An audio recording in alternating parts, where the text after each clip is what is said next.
Voilà. Donc, nous entamons la deuxième partie, Evan, et donc nous parlons un peu de tes difficultés au quotidien. Oui, on parlait du fait que j'avais du mal à retrouver les objets dans la maison. Et je sais que du coup, moi, ça pourra se régler assez rapidement. Et je l'ai fait pour certains endroits dans mon studio étudiant. Quand j'aurai une maison enfin, oui, plus tard, une maison, il y aura des pancartes à chaque placard et devant chaque pièce pour indiquer que là, c'est la salle de bain, que là, c'est les toilettes. Là, c'est le couloir qui mène à la chambre. Là, c'est la chambre. Là, on range les poêles. Là, on range les casseroles. Les cuillères se trouvent ici. Et comme ça, je passerai plus de temps à chercher quoi que ce soit. Je pense que je mettrai même des petits écriteaux dans mon armoire pour savoir où j'ai mis les chaussettes. Et voilà. Très bien. Ça pourrait être réglé, mais je comprends que ma mère ait pas envie d'avoir des étiquettes partout dans sa maison. Donc, ce sera réglé plus tard. Voilà, exactement. Donc, du coup, à l'école, par exemple, concernant tes difficultés, tu marques à un moment donné que il y a la nécessité d'être pédagogue, euh, mais surtout qu'il y ait une écoute attentive aussi vis-à-vis de tes difficultés et que parfois tu es obligé d'en faire référence par les documents que tu as en ta possession. Ben, je vais jamais à aucun de mes examens sans avoir sur moi la reconnaissance MDPH et les aménagements, euh, les aménagements d'examens qui ont été validés par le conseil de faculté, etc. Je n'y vais jamais, jamais parce que je sais que des fois, je me suis retrouvée dans des situations où je me disais, si j'avais pas eu le papier, on m'aurait dit sinon. Bah, parce que, bah, en fait, on me demande la preuve, on me demande de prouver, et donc, du coup, j'ai toujours sur moi, bah, par exemple, rien que le tiers-temps. Et en fait, il y a des gens qui sont en salle de tiers-temps avec nous juste parce que leur aménagement, c'est simplement peut-être dans une salle plus réduite, parce qu'ils, j'en sais rien, ils sont autistes ou ils ont de l'anxiété, donc ils ont besoin qu'il y ait moins de monde dans la salle, mais ils n'ont pas besoin d'un tiers-temps. Donc, ils sont avec nous dans la salle, mais ils sortent au bout des 3 heures. Et moi, je sais que si j'ai pas le papier, au bout de 3 heures, on va me demander de sortir parce qu'on va me dire, enfin, oui, vous êtes sûr que vous n'êtes pas en train de. Donc, je sais que j'ai le papier et que avant le début de chaque épreuve, je le montre et je dis que moi, j'ai besoin de 4 heures euh, pour, euh, pour avoir le tiers-temps.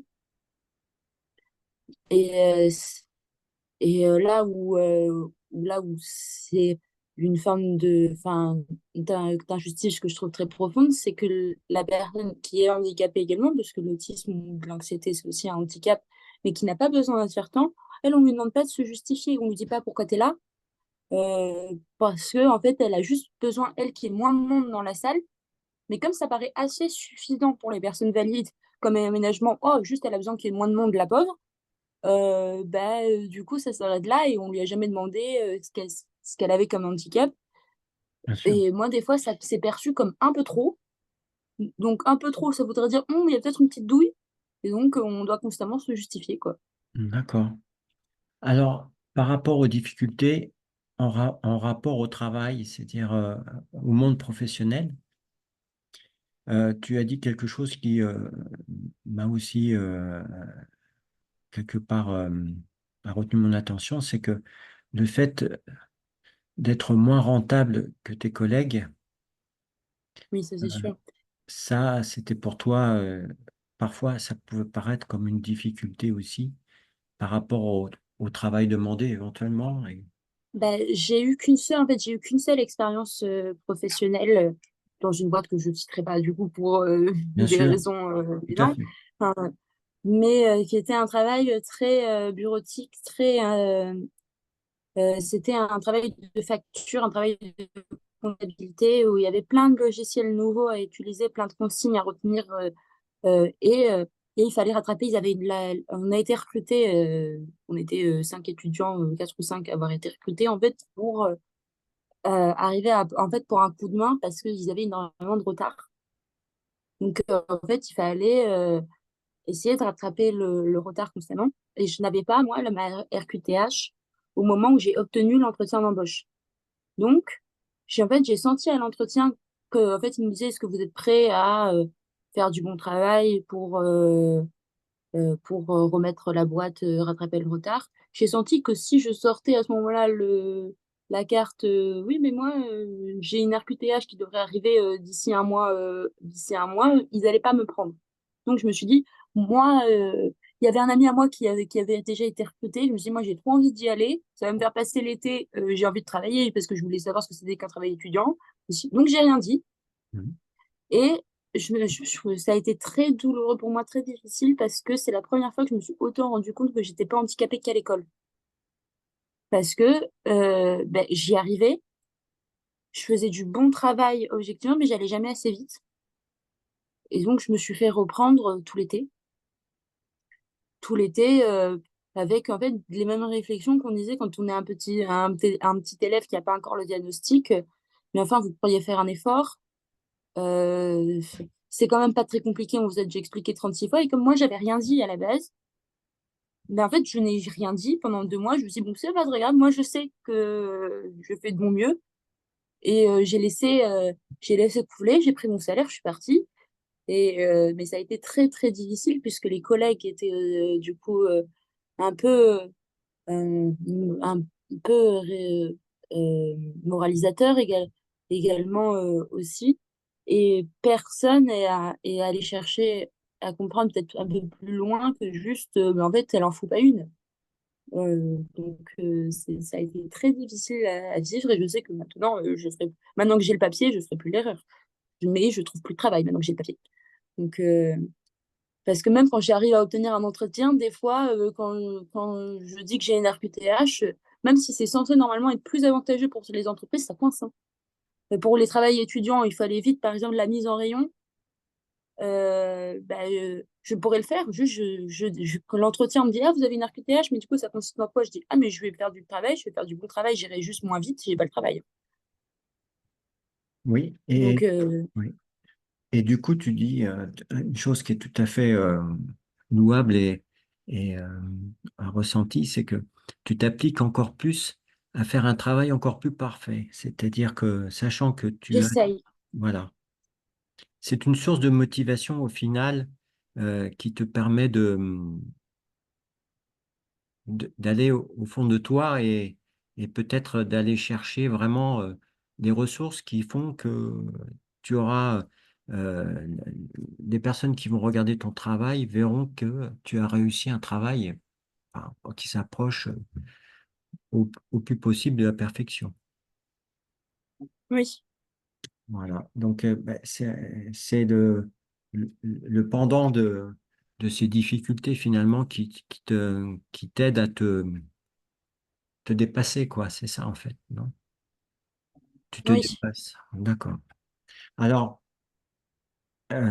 donc, on va entamer la partie euh, que j'aime bien aussi, c'est-à-dire le fait que si demain, tu devais construire un monde qui te ressemble, quel oui. serait-il?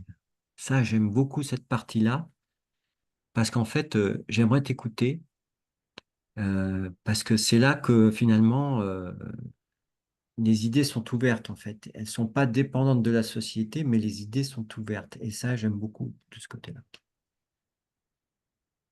Donc, je te... Alors, je me souviens plus exactement de ce que j'ai dit, mais Oui. je pense que je vais réussir Alors, à le alors, tu disais, par exemple, je veux un monde avec des grandes allées, toutes plates, sans pavé. Je veux un monde Oui, avec des transports où les sièges réservés aux personnes handicapées sont constamment libres pour que je puisse m'asseoir.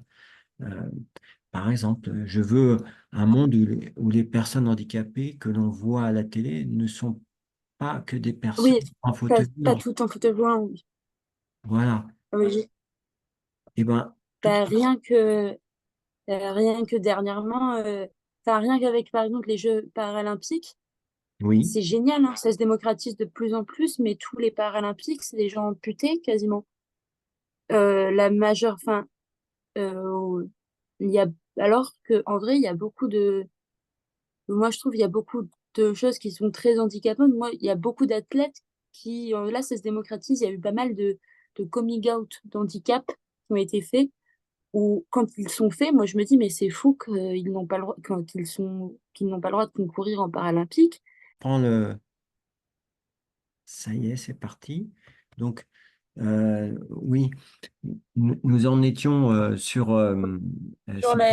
Sur la représentation en général, oui, j'étais en train de parler du champion olympique. Il Exact. a pas en interview, enfin, il avait, et puis il dit également qu'il souffre d'asthme et d'un trouble dépressif aussi, qu'il est actuellement en dépression.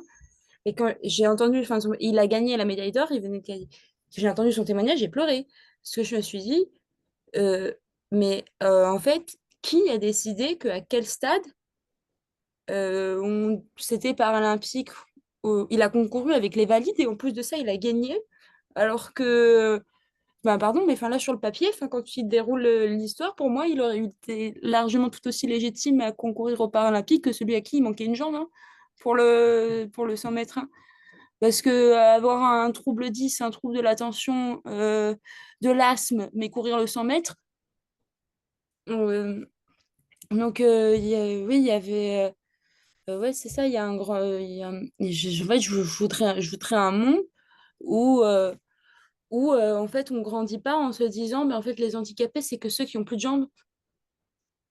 Non, ça n'aide pas les enfants qui sont en fauteuil roulant, ça ne les aide pas non plus parce que ça les met que dans une case qui sont bons, bah du coup, la seule personne qui me représente, c'est la personne à qui il manque une jambe, et ça aide pas tous les gens comme moi. Bah, Oui, pour les clichés, quoi.